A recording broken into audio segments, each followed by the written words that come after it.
Everyone, N K education channel पर आपका बहुत बहुत स्वागत है।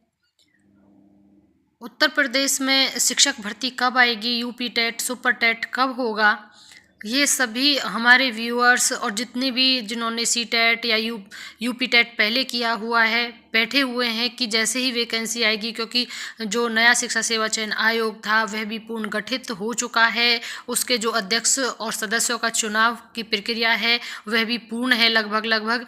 तो सभी इस इंतज़ार में बैठे हैं कि कभी भी हमें, क्योंकि लोकसभा इलेक्शन भी है, कि उनको विज्ञप्ति देखने को मिल सकती है।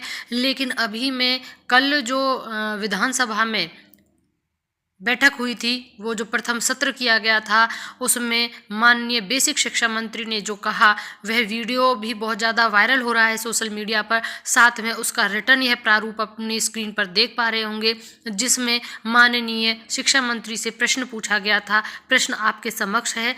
क्या बेसिक शिक्षा मंत्री बताने की कृपा करेंगे कि प्रदेश में प्राथमिक विद्यालयों में शिक्षकों के कितने पद वर्तमान में रिक्त हैं? क्या सरकार प्राथमिक शिक्षकों के रिक्त पदों पर नियुक्ति हेतु टीटी उत्तीर्ण बीएड, बीटीसी, डीएलएड डिग्री धारक अभ्यर्थियों के लिए प्राथमिक शिक्षक भर्ती का विज्ञापन जारी करने पर विचार करेगी? यदि नहीं तो क्यों?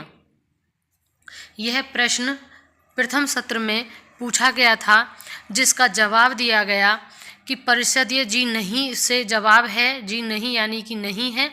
परिषदीय प्राथमिक विद्यालयों में नामांकित छात्र संख्या आप देख रहे होंगे, इन्होंने छात्र संख्या यहाँ पर बताई है और अध्यापकों की संख्या ये बताई है, और जो शिक्षक अनुपात है वो यहाँ पर बताया हुआ है, यानी कि 31 छात्रों पर एक अध्यापक नियुक्त होता है। यह आरटी एक्ट 2009 के अकॉर्डिंग है और यह बात सत्य है। तो यहाँ पर माननीय मंत्री जी ने अपना ब्यौरा दिया कि जो क्राइटेरिया है वो इस प्रकार है, जिसके सापेक्ष उत्तर प्रदेश में शिक्षक और छात्र समानुपात है।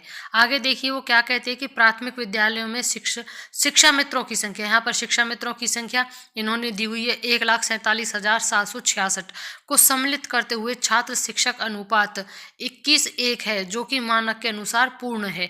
यहाँ पर उन्होंने शिक्षा मित्रों को भी काउंट किया है और शिक्षा मित्रों को काउंट करके 21 पर 1 अध्यापक बताया है, यानी कि 21 छात्रों पर, इसके अनुसार 21 छात्रों पर 1 टीचर बैठता है। इसका अगर शिक्षक छात्र अनुपात बराबर है तो विज्ञप्ति की तो बात ही नहीं, शिक्षक भर्ती की तो बात ही नहीं बनती है।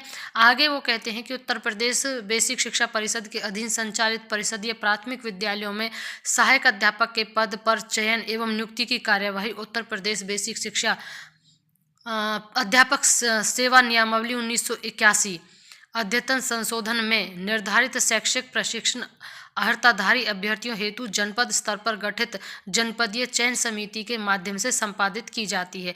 माननीय सर्वोच्च न्यायालय में योजित विशेष अपील संख्या 5068/2023 देवेश शर्मा बनाम यूनियन ऑफ इंडिया व अन्य में दिनांक 11 अगस्त 2023 को पारित आदेश में बीएड अभ्यर्थियों को कक्षा 1 से 5 तक में पढ़ाने हेतु राष्ट्रीय अध्यापक शिक्षा परिषद द्वारा निर्गत अधिसूचना दिनांक 28 जून 2018 को अपास्त करते हुए निस्तारित कर दिया गया है।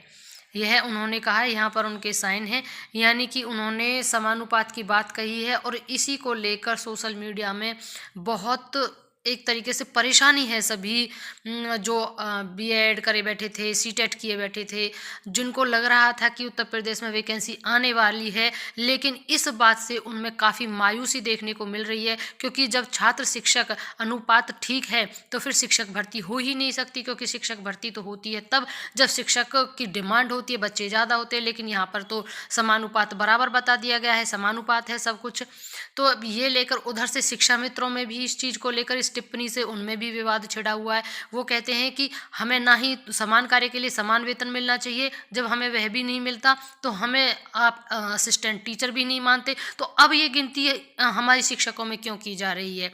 तो इस प्रकार से जो छात्रों में आशा थी वो निराशा में दिख रही है। साथ में आप स्वयं हमारे माननीय बेसिक शिक्षा मंत्री श्री संदीप सिंह जी को सुन सकते हैं।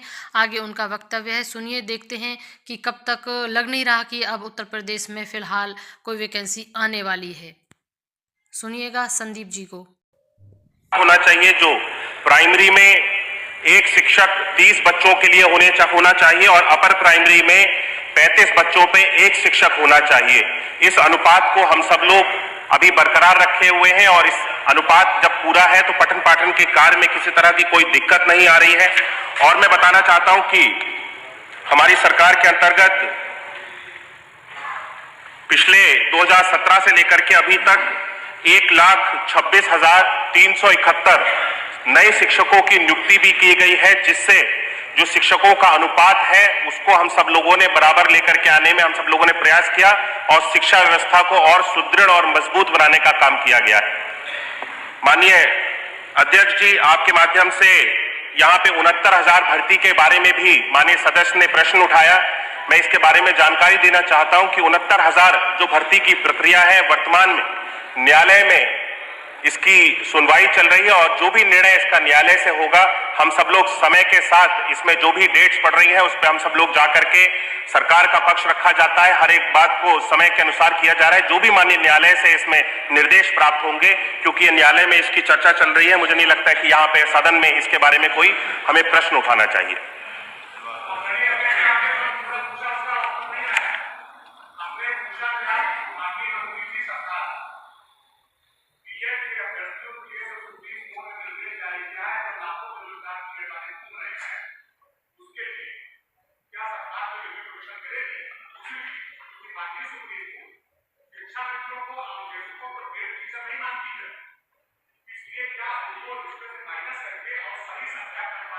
क्या शिक्षकों की भर्ती की जाएगी? हमारे मंत्री इसका जवाब देना चाहिए।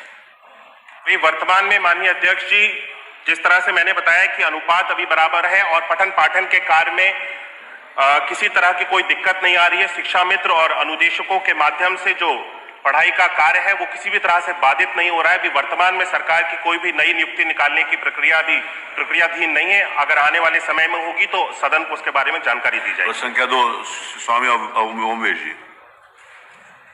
होना चाहिए जो प्राइमरी में एक शिक्षक 30 बच्चों के लिए होना चाहिए और अपर प्राइमरी